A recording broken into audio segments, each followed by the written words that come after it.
Merhaba arkadaşlar, kanalıma hoş geldiniz. Bu videomda yapılışı çok kolay bir örgü modeli ile karşınızdayım.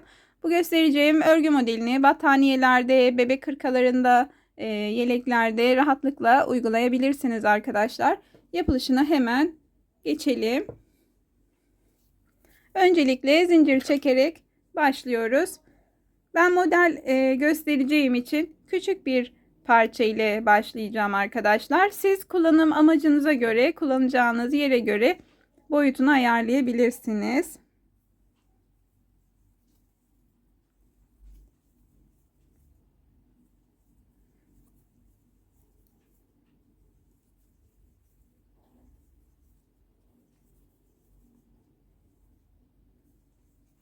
...25 tane zincir çektim ben.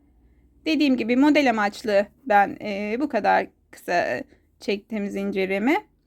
Bu arada kanalıma hala abone değilseniz arkadaşlar, abone olup bildirim zilini açarsanız yeni videolarımdan ilk siz haberdar olacaksınız. Bunu da belirtmiş olayım. Önce bir kere doluyoruz arkadaşlar.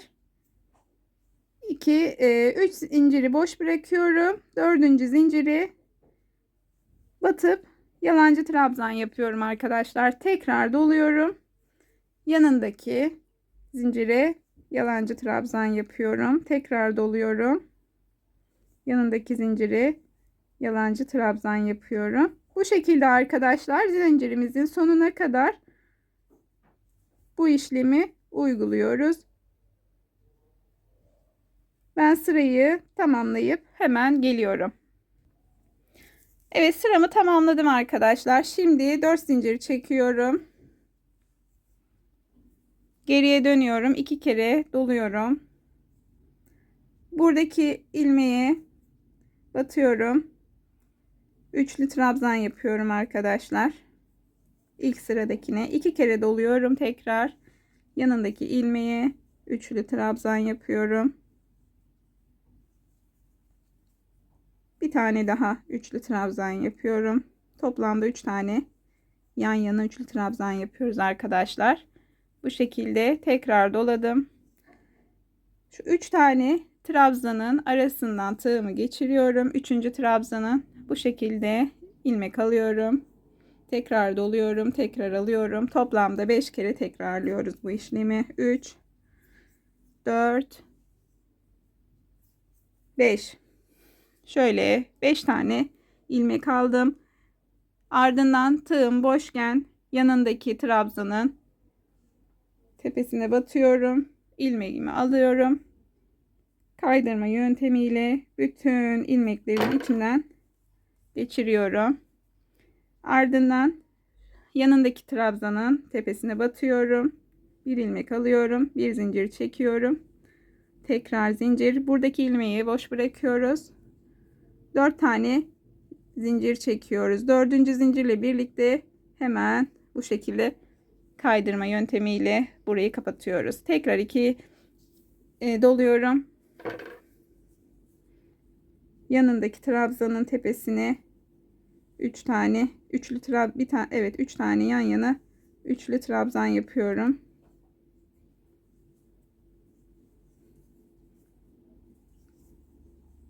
Bu arada kullandığım ip Nako saten arkadaşlar.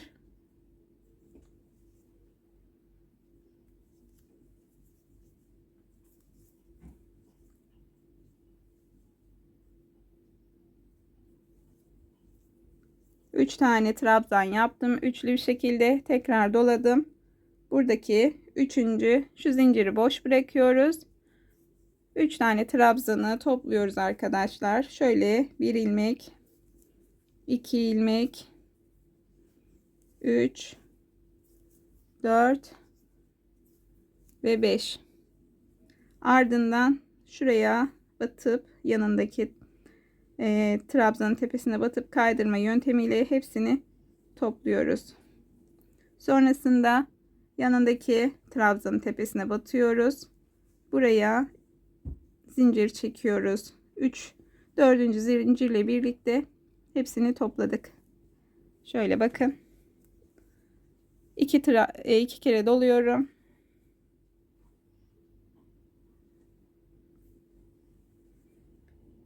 yan yana 3 tane üçlü trabzan yapıyorum arkadaşlar.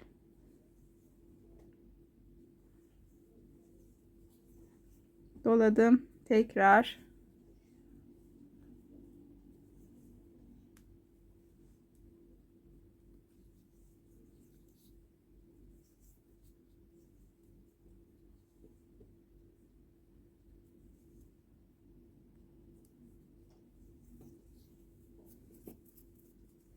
Tekrar arkadaşlar ilmeklerimizi topluyoruz. 5 tane.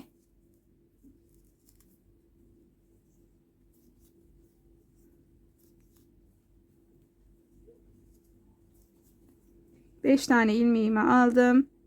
Yandaki trabzandan kaydırma yöntemiyle bütün ilmeklerimi kapatıyorum.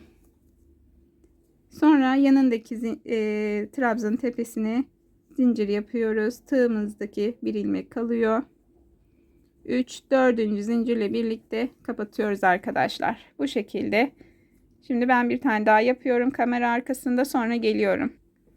Sırayı tamamladım arkadaşlar. Şimdi burada 2 zincir çekiyorum. Bir kere doluyorum, arkaya döndüm. Şu araya, boşluğa batıyorum ve yalancı trabzan yapıyorum bir tane. Tekrar doladım. Yanındaki göze batıyorum. Yalancı trabzan yapıyorum. Bakın bu şekilde her ilmeğin tepesine batarak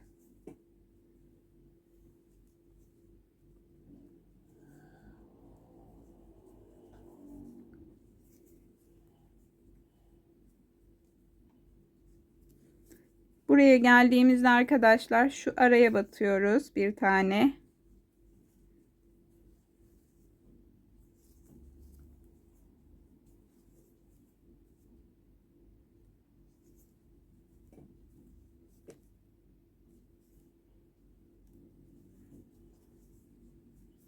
Bu şekilde arkadaşlar sıra sonuna kadar yalancı trabzan yaparak devam edelim.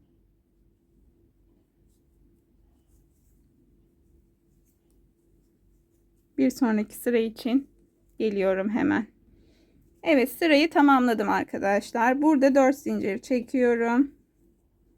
2 kere doluyorum ve arkaya dönüyorum. Buradaki trabzanın tepesine batıyorum.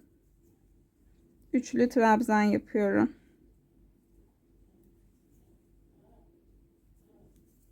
Tekrar doluyorum. Üçlü trabzan yapıyorum. 3 tane üçlü trabzanımızı yapalım arkadaşlar. Bir kere doladım. Ve ilmeklerimizi 5 tane olacak şekilde topluyoruz. 4 ve 5. Hemen yanındaki göze batıp kaydırma yöntemiyle hepsini toplayalım arkadaşlar. Ardından yanındaki ilmeğe batalım. 3 tane zincir çekelim. Dördüncü ile birlikte de ikisini birleştirelim bu şekilde. Tekrar dolayalım. Yanındaki göze batalım.